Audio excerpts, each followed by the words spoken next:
Okay, acidity kita ada jumpa dah dalam alkohol.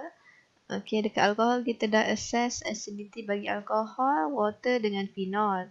Phenol lebih berasid ya, simbol dia lebih besar ni. Phenol, ruang dia lebih besar. So, maksudnya phenol lebih berasid daripada air.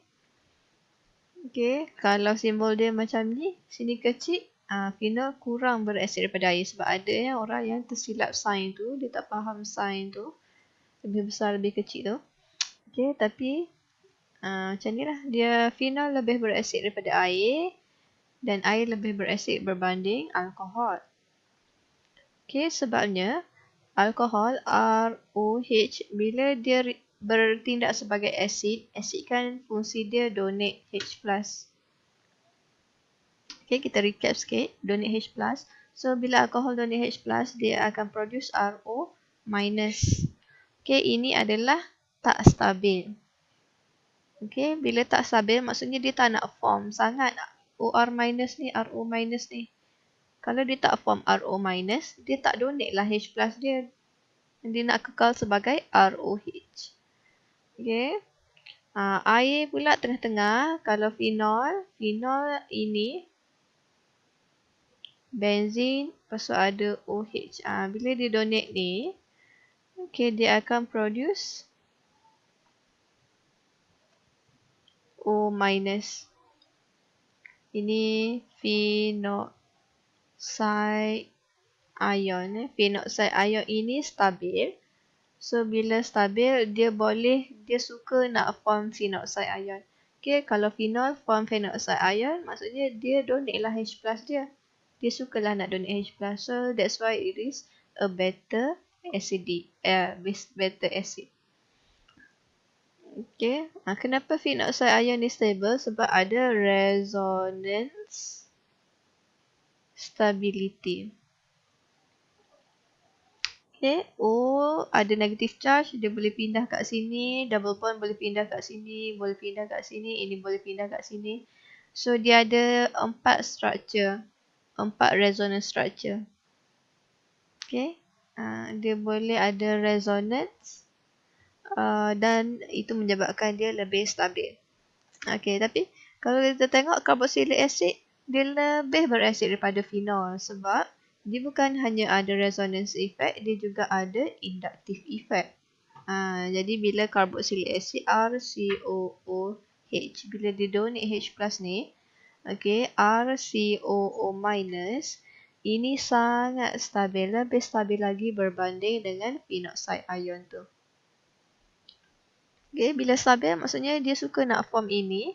Bila dia form ini maksudnya dia release H+ dia. So, dia suka bertindak sebagai acid lah.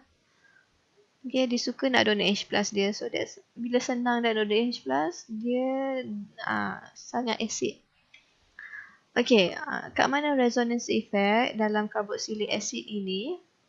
Okay, tengok dulu resonance effect dia. Okay, ini carboxylic acid bila dia donate H+, dia buang ni, hasil dia tu kita panggil carboxylate ion.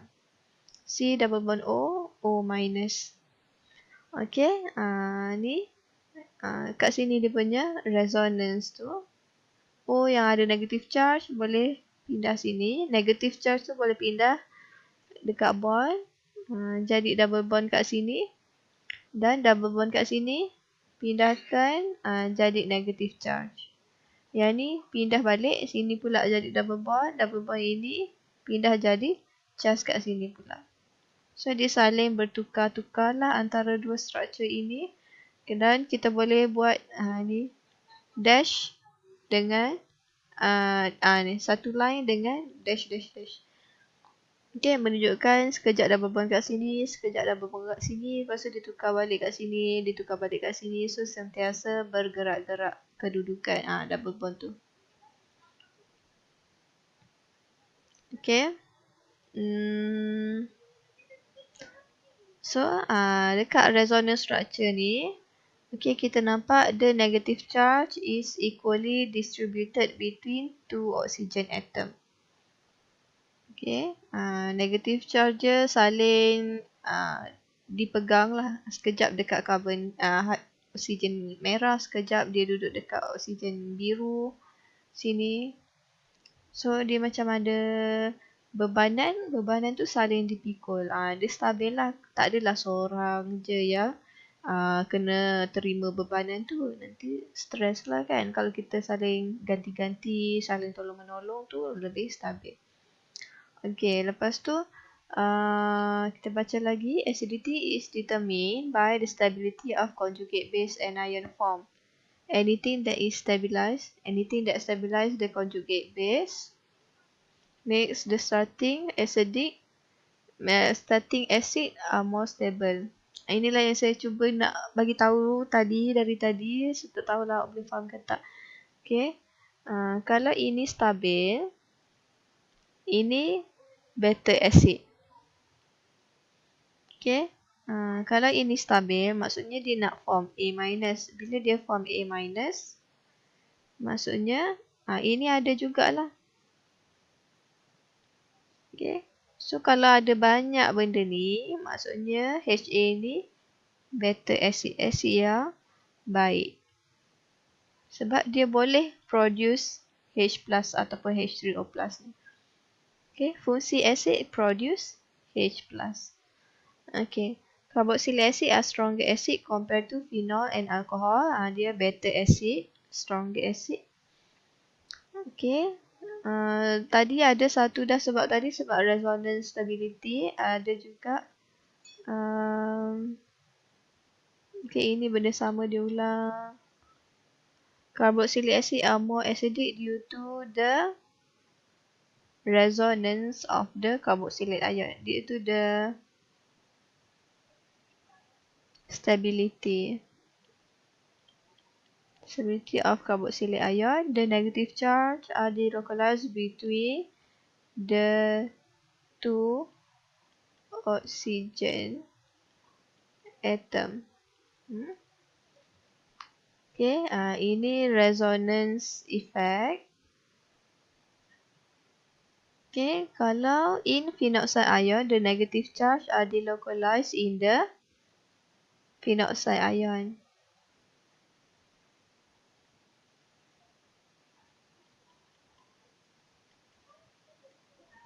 Thus, the resonance effect is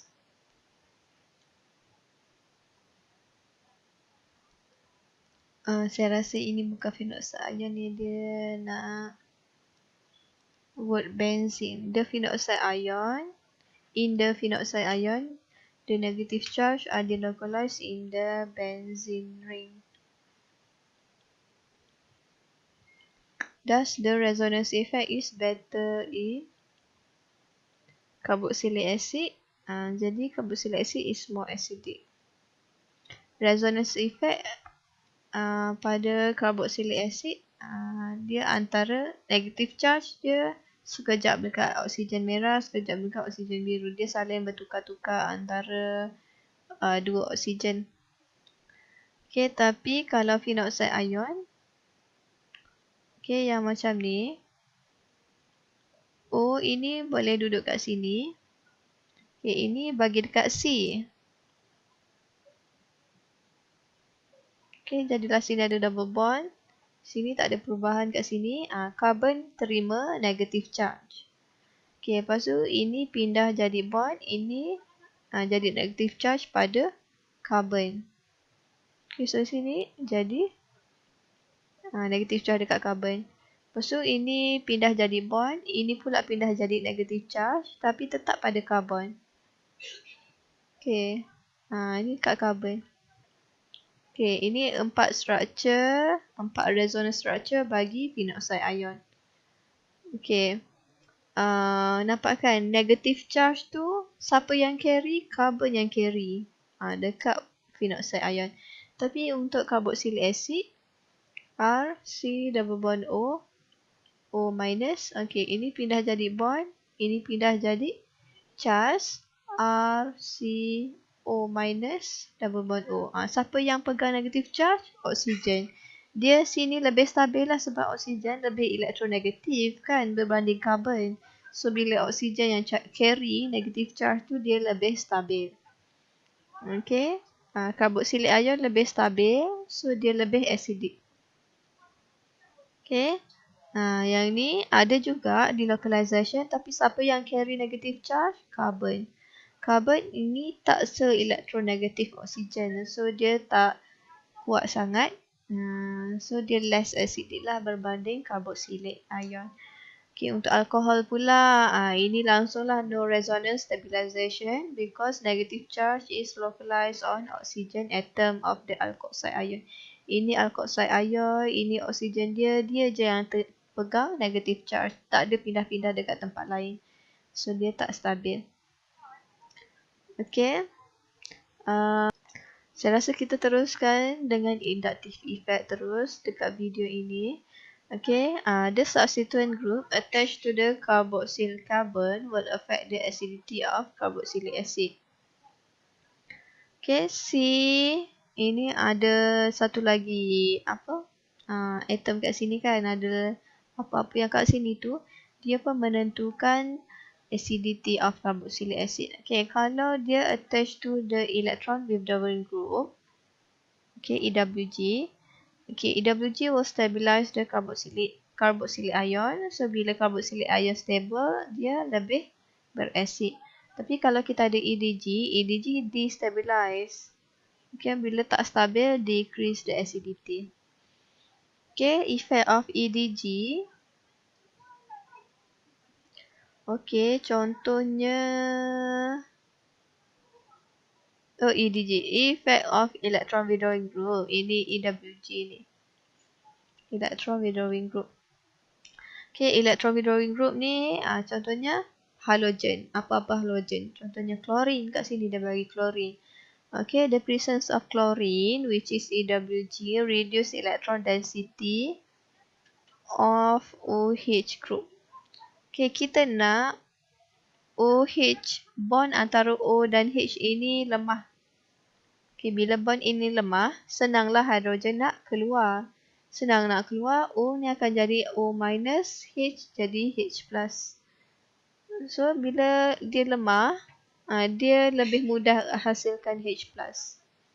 Dia lebih mudah untuk donate H plus. So, bila mudah untuk donate H plus, lebih berasid. Okay. So, point kita nak OH bond yang lebih lemah. Kalau ada chlorine electron withdrawing group. Dia tarik elektron ke arah dia. So, elektron dekat bond ni semua ditarik ke arah dia. Termasuklah bond antara O dan H. Elektron antara O dan H ni ditarik ke arah Cl. So, bila dia ditarik, kiranya sini O, sini H kan. Elektron tu lebih mendekati oksigen. Dekat hidrogen ni tak ada elektron. Senanglah dia nak putus. Umpamanya gam dia tu lebih dekat dengan oksigen je. Kat sini dah tak ada gam. Senang nak tanggal. Okay. So OH bond dia lemah. Dia easily broken. H plus easily released. Kalau ada EWG. That's why it is more acidic. Dia jadi more acidic kalau ada EWG. Okay, ada EWG, increasing acidity.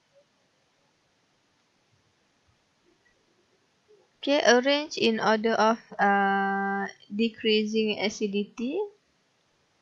Kita kena tengok number of halogen dengan position of halogen juga. Okay, ini number of halogen. Ini ada 2 halogen, ada 2 electron withdrawing group. So, bond antara OH ni ditarik dengan lebih efisien lah kat sini bila ada lebih banyak EWG. So, bond ni sangatlah lemah.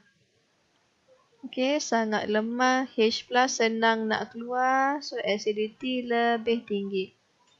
Okay, number of EWG increase. Acidity increase.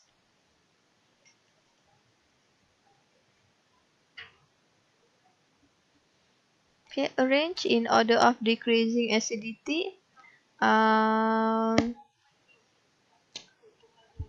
Decreasing acidity. So, Yang less acidic adalah 2-chloro-propanoic acid. Yang lebih berasid 2,2-dichloro-propanoic acid. Okey. Position pula. Position dia ini duduk dekat dengan COOH. Ini duduk jauh sikit. Ini jauh dari COOH. Ini dekat. Bila dekat, dia nak withdraw elektron tu, dia nak tarik elektron tu lebih efisien lah kalau dia dekat. Okay. So OH bond kat sini lebih lemah berbanding OH bond dekat sini. So bila ini lebih lemah, ini senang nak keluar, acidity meningkat. So nak susun in order of decreasing acidity, ini less acidic. Butanoic. Okay, ini lebih berasid, 2-chloro-butanoic acid. Okay, apa lagi? Ada exercise. Okay, for each of the following, choose the more acidic compound. Explain reason. Yang mana lebih acidic? Okay, Br, halogen, dia adalah electron withdrawing group. Dia tarik elektron, dia akan menyebabkan OH lemah. Bila OH lemah, H plus easily donated. Nak donate dia lebih senang, so acidity lebih tinggi. Okay. Lebih banyak EWG. Lebih lemah. So lebih senang, lebih berasid. Lebih senang nak donate, lebih berasid. So yang ni ada dua. Yang ni lah lebih berasid. Okay. Ini more acidic because of the number of EWG dia lebih banyak. Okay, yang ni pula. Okay, ini Cl dia dekat 1, 2, 3, 4. Karbon keempat. Ini Cl pada karbon nombor 2. Okay, ini lebih dekat. Okay, EWG-nya lebih dekat. So, dia punya OH bond tu lebih lemah. Sebab dia tarik elektron ke arah dia tu, dia tarik elektron tu lebih efisien. Dia menyebabkan OH bond lebih lemah. H plus easily donated, so acidity increase. Okay. So the first structure here is more acidic compared to yang ini. Okay, ini pula apa dia? Oh, ini EDG. Ini electron donating group. Okay, ini electron donating group. Ada satu karbon saja, ini ada 3 karbon. So, kalau ada EDG, EDG akan menyebabkan OH bond stronger. Okay. Bila OH bond ni kuat, so H plus ni susahlah nak dikeluarkan. Susahlah kita nak hasilkan H plus. Jadi kalau dia tak donate H plus, dia adalah acidic, asid yang lemah. Asid yang lemah. So ini banyak EDG 3 karbon. EDG dia banyak, OH bond dia lebihlah kuat dan acidity lebihlah rendah. So yang mana ada higher acidity, yang ni more acidic yang ni. Okay.